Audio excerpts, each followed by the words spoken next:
সত্য কথা কবি সুস্থভাবে সত্যভাবে টাকা কোনে কোনে রাখছো তুমি আমার কাছে বললা যে কাকা টাকা কি তুমি কি টাকা পয়সা চুরি করছো হ্যাঁ চুরি করছো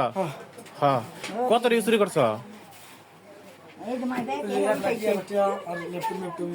ওগুলা নিছো তুমি না এখানে কোন থিছ দুজন দিছি কেরা কেরা আমি আলমগীর হিগিনা কোন থিছ এখানে আমি কিছু নিছি আর সাড়ে রেডি করছে শুনেন আপনি এদিকে আহেন ই হইছে এই বাইস্তা তুমি আমার বললা না যে কাকা আমার একটু নিয়ে নাও আমি টাকা ডিভাইড করে দিই তাহলে চুরের টাকা কো এত টেন নিছে কত হাজার ব্যাংকে লাইছ কত 50-60 হাজার এই টাকা না 1,85,000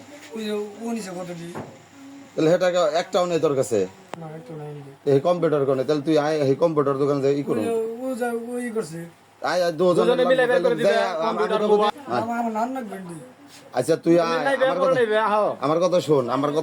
আমার লগে আয় আবার যে হেডের উদ্ধার করব ওর যে ওর মারন থইছে না আমার কথা তোর না হনো যেমন আমি তোর বাড়ি পর্যন্ত লইছি না